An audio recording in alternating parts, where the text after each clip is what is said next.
Hi, I'm Mike, and I've got Vicky and Caitlin here with me. We're going to be presenting on the tympanic membrane. So we're going to start with the anatomy, move on to the function and innervation, and then we're going to finish with some of the clinical relevances.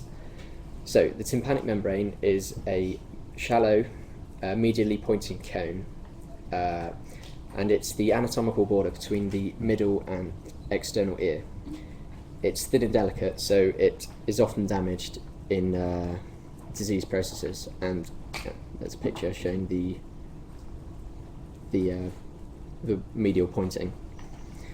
So what's it made from? It's 4 to 5 millimeters in radius, so it's about a centimeter in diameter. It's got 3 layers. The outer layer is it's made of skin, and it's continuous with the skin that lines the external acoustic meatus. And then we've got the middle layer, which is made of fibrocartilage, and the medial layer, which is made of the same respiratory mucosal lining as the middle ear. And around the outside, at the periphery, it's attached to a fibrocartilaginous ring that helps prevent damage. So yeah, there's just a schematic of the layers. Awesome. Okay, I'm just going to talk about the function. So the tympanic membrane acts as a conduit of vibration between the external ear and the acicular chain. Sound waves pass into the ear, and then the vibrations they cause in the tympanic membrane are transmitted onto the handle of the malleus along the acicular chain and then into the inner ear through the oval window. So you can see the route of vibrations through the ossicles and how the sound waves making the tympanic membrane vibrate are so important. And then once they're in the inner ear, they can be transferred into neuroelectrical signals.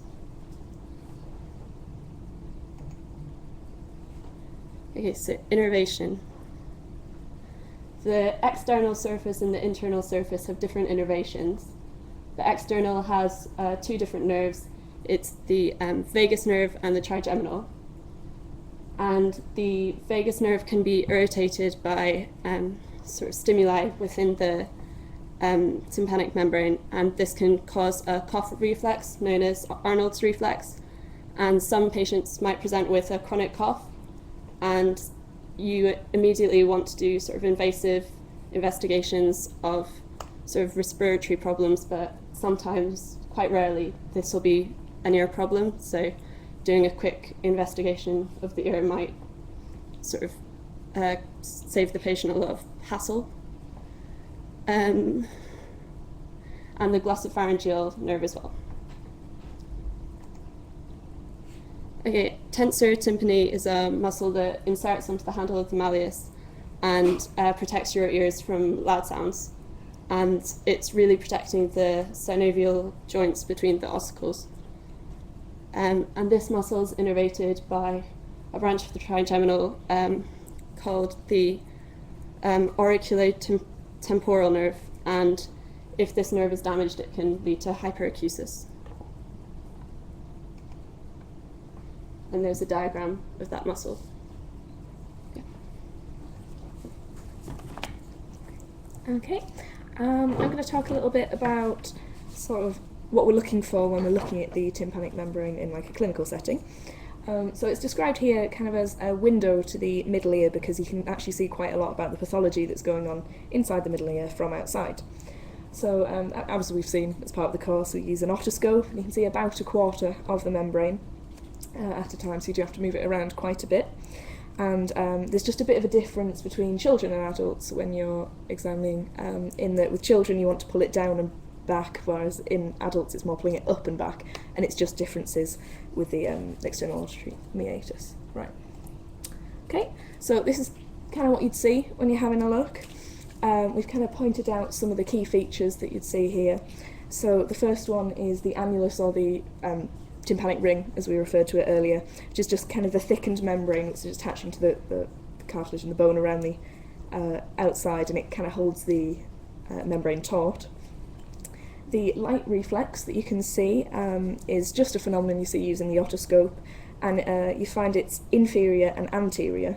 So that means when you're looking at a picture like this, you can work out whether it's a left or a right ear by thinking about where this light reflex would be found. The umbo is the most depressed part of the tympanic membrane, because we mentioned it's a cone, so it's getting pulled in medially. And that's where the manubrium of the malleus kind of attaches to the membrane. Okay, the other two important bits are the pars flaccida, which is number 4 on this picture, just at the top. It's also sometimes called the attic, and that's a less tense part of the membrane, so it gives you a lot of information about the middle ear pressure. And then the pars tensor is kind of the rest of the membrane. It's the biggest bit, and that's taut, and it's where perforations will probably occur if you get those. So, some of the clinical conditions we're going to have a bit of a look at here. So we've got some pictures to talk through. First of all, we can get a perforation of the eardrum, which can happen for a number of reasons. It could be a foreign object, trauma, infection, like has been mentioned sort of earlier on. If the pressure gets too much, it can rupture. Increased pressure for some other reason. And that's, as we say, most likely to happen in the pars tensor. So it would present with pain, hearing loss. If there is an infection, potentially otorrhea, so discharge coming through suddenly, and a reduce in pain would indicate kind of a rupture. And it will usually heal on its own, but that you can do surgery, which is a meringoplasty, to fix it if it's really severe or large, or it's not healing on its own. Okay. So we talked quite a lot about otitis media, so we won't go on about it too much. Obviously the big signs are, as you can see in this first picture, it's really red, inflamed, bulging, so you know there's something going on behind there and there's pressure building up.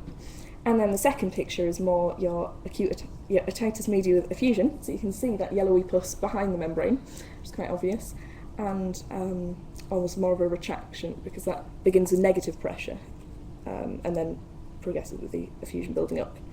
And as we've mentioned, you can fix that with grommets. Okay. Next one we have a look at is tympanosclerosis, and they're not quite sure why it's caused, but it's kind of a repeated irritation of the membrane, leads to fibrosis and calcification, which is why you get this white bit here. But it's important to note sometimes it can be thought it's tympanosclerosis, but can actually turn out to be a cholesteatoma, so you've got to be a bit careful with that. And finally, as we've mentioned before again, cholesteatoma is these retraction pockets forming when there's negative pressure, and it quite commonly happens in the attic or the pars flaccida because it's not as tense, so you can see that on otoscope, but usually you can only see a little bit and it tends to be sort of the tip of the iceberg and there's more that goes back. Okay, so that's everything we've got to talk about. Thank you. Is there any questions?